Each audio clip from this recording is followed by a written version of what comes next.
Hello, everyone. Welcome back. Once again, this is Bold City Civics. My name is Shelton Hall. I am your host. We are joined, as always, by Mr. John Lewis Meeks Jr., the founder of our lovely little show here. Say hello. Hello. Hello.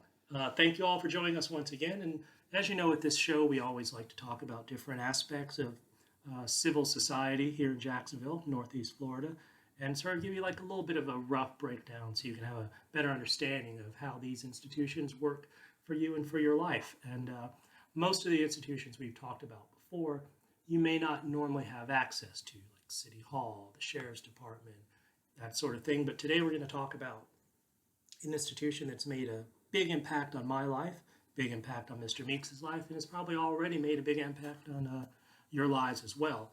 That is the Jacksonville Public Library. Now, the story of the Jacksonville Public Library here goes back to about 1878 when the Friends of the Public Library were first started. That's not the actual name, but that's what we call it. They were started in 1878, and by 1883, we had our first official main library downtown. That lasted until about 1895 or so when our second main library was put up. Both of those buildings were ultimately destroyed during the Great Fire of May 1901. And from there is really when the story of the Jacksonville Public Library really begins. In 1901, shortly after the fire, we were one of the cities picked by Andrew Carnegie to house what he called the Carnegie Libraries. That was basically a thing where he went around the country and around the world putting up money to build public libraries in cities and towns all around this country and around the world. Jacksonville was one of 10 cities in the state of Florida that he donated money to fund the construction of the library. And that main library opened up in 1905 on the corner of Main Street and Adams, I believe. Is it Adams? I think Main Street Adams. Yes, that building is still there. He paid about $50,000 to build that library, which was the most expensive library that he funded in the state of Florida in that period of time. The $50,000 that he spent in he allocated the money in 1902, so that money would be worth about 1.7 million in today's money.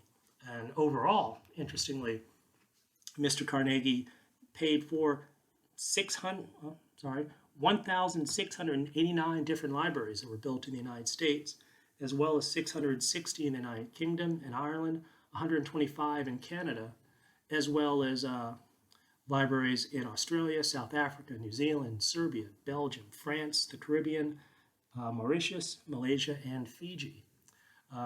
That library lasted from 1905 until 1964, when the Hayden Burns building was built, really catty corner, right diagonally from that original main library. And that building lasted as a library from 1964 until 2005.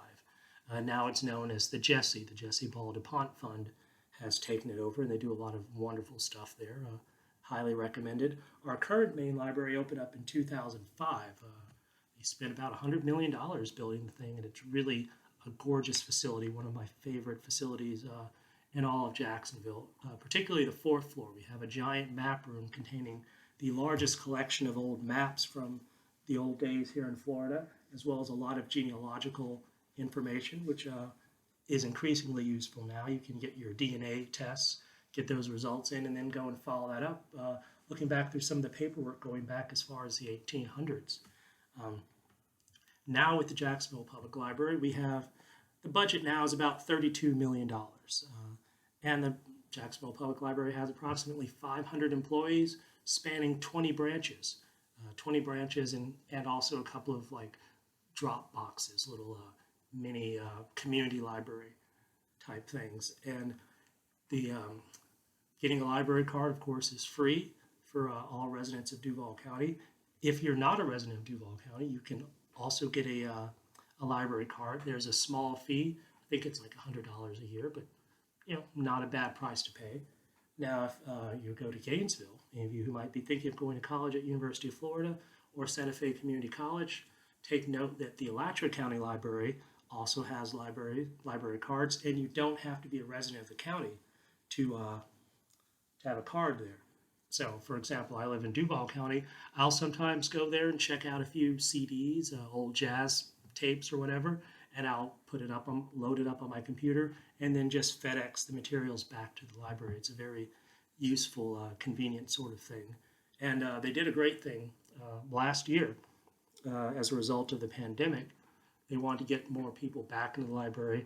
So one of the things they did was they canceled all of the outstanding debts and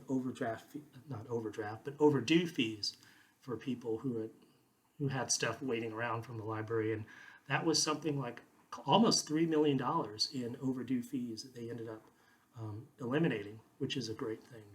Um, and all the libraries are networked together, so if the item you want isn't at one branch library, they can easily have it sent to the other or do special orders or whatever. And the main library downtown has all kinds of extra facilities for the community. They have 3D printers, they have art supplies, they have English as a second language facilities down in the bottom level. They have a miniature auditorium there. They have a huge collection of music and DVDs and such. And there's a chapbook, not chapbook, what's the word? Zines and chapbooks, small independent publications from around the country. The Jacksonville Public Library has one of the largest collections of those sorts of things that you'll find really anywhere in the country at this point. It's a wonderful facility, and I can't recommend it highly enough. That's just a quick overview of the Jacksonville Public Library. I would also like to note that the librarians that they've had there over the years include some of our city's most well-known artists and musicians, and that's another area in which the library has had a broader impact on local culture, which I think is something that Mr. Carnegie probably had in mind way back over 100 years ago. And so he'd be very pleased to see how much this library system and library systems around the country are thriving. He paid for the buildings, but it's us, the people, that paid for the actual books and the maintenance thereof. And now, of course, it's taken on a life of its own. So that's our little look at the Jacksonville Public Library. And this is Bold City Civics. Once again, my name is Sheldon Hall. We're joined as always by Mr. John Lewis Meeks Jr. Hi, and I'd like to chime in too. If you go to Duval County Public Schools, if you use your school ID, you can use it as a library card to check out books. And they have great young adult and teen sections in each of the branch libraries, as well as the main branch downtown. That's true. I didn't know that. How long have they been doing that? I'd say for the past couple of years, it's really the new thing. That's fantastic. Knowledge. They say knowledge is power, and for a lot of human history, access to knowledge, just access to basic literacy, was tightly controlled by handful of certain people in certain institutions. But over the years, beginning with the public library system and now with the internet, pretty much all the knowledge accumulated throughout human history is available right at your fingertips, or at worst a short drive away. And I encourage all of you to take advantage of these resources whenever you see them. They are there for you, particularly you young people. You are the future. And organizations like the Jacksonville Public Library, organizations like Bold City Civics exist to help you make the most of your time in this community. And we want to thank you all so much for being here. And thank you so much for listening to this podcast. We will be back very soon with another edition.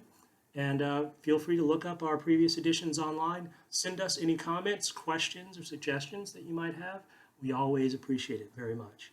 And once again, this is Bold City Civics. Thank you so very much.